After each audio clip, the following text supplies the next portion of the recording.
Stefano's story is inspiring because we all strive to be successful. Here to tell us about their path to success are Sonia Clayton, President and CEO of Virtual Intelligence Providers, Maria Rios, bienvenida, looking great. Thank you very much. President and CEO of Nation Waste, and you're going to tell us all about your helmet and your tiara afterwards. Absolutely. Yes. Thank you.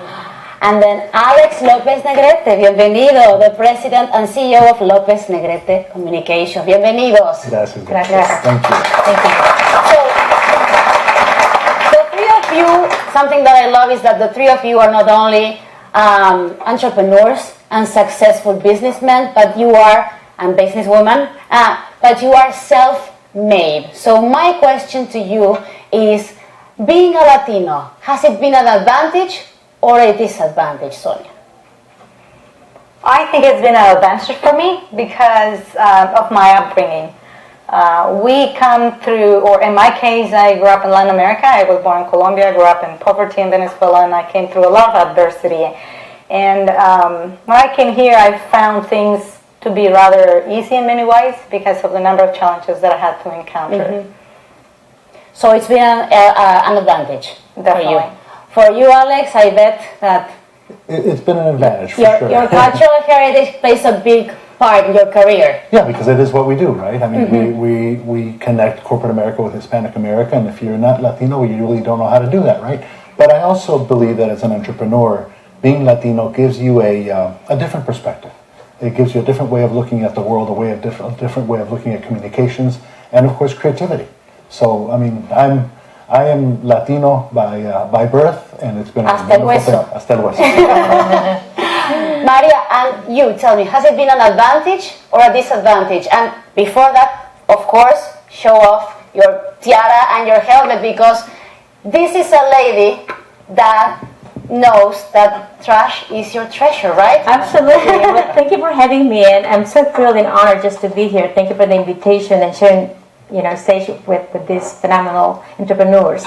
I'm Maria Rios, of course, President and CEO for Nation Waste. Nation Waste is a fully certified waste removal service provider for commercial and industrial solid waste. We provide services to small business owners, the Fortune 500 companies, and government entities. I'm the first Latina in the U.S. history owning a waste management company in a male-dominated industry. How does it feel to be the only woman every time? Because I believe the statistics say that in the field, for example, of oil and gas, it's 0.4% of Latinas who own a business in that field. So for many Latinas, they have the experience of being the only woman in the room for 99.6% of the time. So what is it like? Well, for me, it is a challenge, and in the beginning it was a challenge, and of course it's also a privilege because it's a business opportunity. But many times, I started thinking, well, it's a business, it's a challenge, but let's just take that, let's leverage that.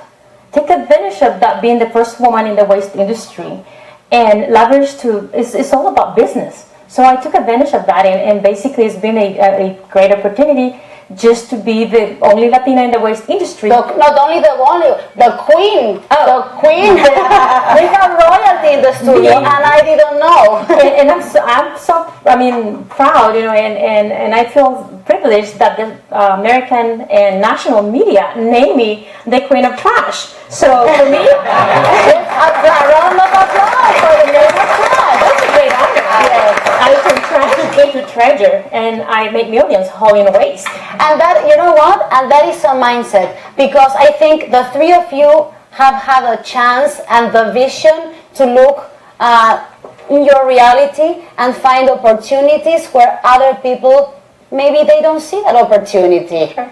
So in your case, Sonia, how important was it to find that opportunity? Because you started, let me tell you this lady started her company 2 weeks after 9/11, when everybody was, with a very sad heart. You too, of course, were with a sad heart, but you also thought about a business opportunity. Absolutely, and that was perhaps a little bit of vision at that point. but I had that particular moment. I saw the economy crash. Basically, the next day after we were attacked, we were down to the ground, and I took it personally. To me, this was a slap on the face of America, and I was just going to contribute in any way I could to rebuild America. And with that determination, I just gathered my former employees. We had lost our jobs. We were unemployed, and decided to create VIP. So talk about turning a crisis into an opportunity. Absolutely, it was, and everybody told me it wouldn't work. Right? It was a bad time, and we were diving down into the economy, and it didn't look like, the future didn't look too bright. But in reality, it turned out to be a diving economy, yes, but anything that comes down has to go up, and I was able to foresee that, and I was able to consider that America was a very strong country. We've been through a lot as a country, and we always come back. The resilience of this nation is amazing. And for Alex, you too saw an opportunity that was overseen by most of the people, because you have to think about 1985 and knocking on doors and telling people, put your money in the Latino market and put your money in the Latino advertising. So that must have been really tough. Well, it really was. It was after the oil bust. Houston was not necessarily in the best of shapes, but not unlike your situation. I mean, sometimes when it's not far to fall, it's a great time to rise. And that's kind of what Kathy and I did. My partner and wife, Kathy Lopez Negrete, we built the business together. I understand the power of powerful women every day. What is harder, to have a business that runs for such a long time, or a marriage that lasts for such a long time? Well, they're both partnerships, and when you respect each other, when you have each other's back, just like any partnership, it works. But when Kathy and I opened the agency, we actually opened it with real estate and sports as our forte, and the passion was to be a Latino agency. And it was the 1980s. We already had the census under our arms. And I tell people, if you really couldn't foresee what the Latino community was going to do in this country in the 80s with the census, then you had the 1990 census. The line was doing this.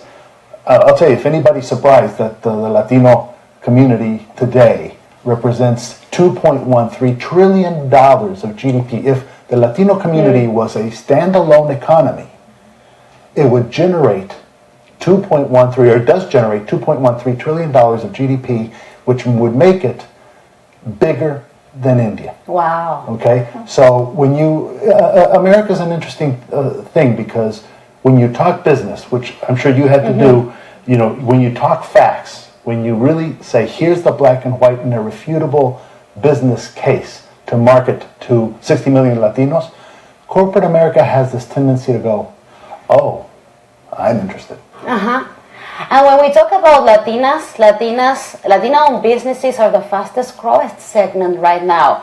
But at the same time, you know it, ladies, because you thrive in male-dominated arenas and industries. There's a lot of gender bias that you have to face, and that many Latinas have to face.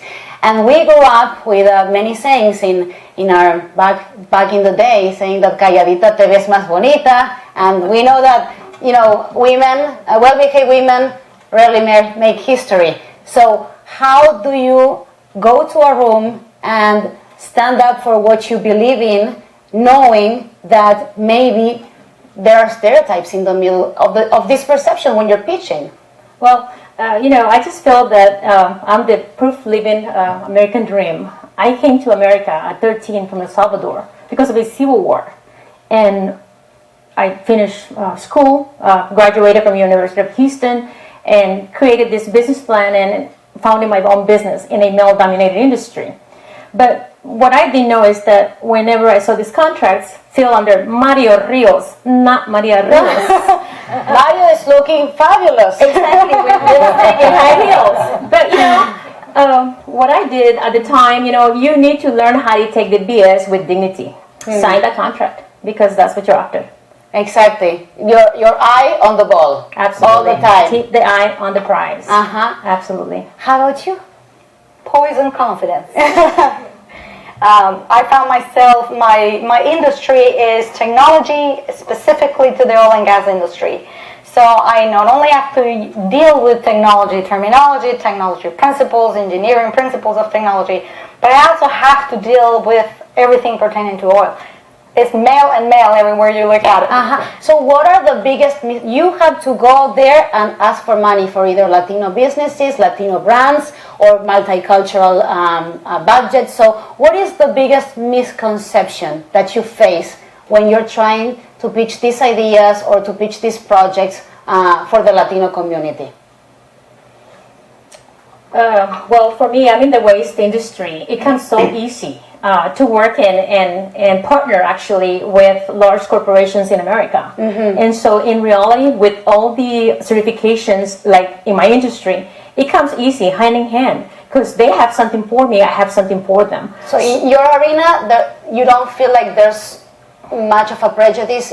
It's pretty much the same as any other, but anybody else presenting a contract. Absolutely, yes. Gotcha. So it depends. Many times it depends which corporation you're presenting the contract to, but a lot of times it's to my advantage.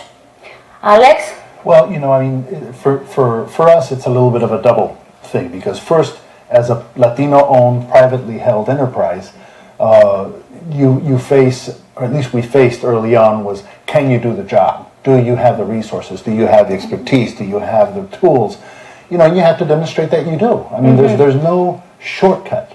You either do the job or you don't. And when you don't do the job, you probably won't get another one. So you really have to, and over 32 years, we've been able to demonstrate that we have the scale, the resources, the staying power, the obsession of detail, and all those things. The other thing is, and when I go in to talk to a prospect, and sometimes to even existing clients, do Latinos have the buying power? Will Latinos buy this expensive car that I'm trying to market? Will Latinos do this? Will they open checking accounts? Will they? And I think fortunately we have a lot of research resources to our available to be able to say yes, and let's give it a shot. And again, when you prove the case and the customers start buying those cars or trucks, then it works. Now I want to finish. I know, Sonia, we're here. Yes. So I want to finish with Sonia's quote that says, "It's not fate or culture that will define me.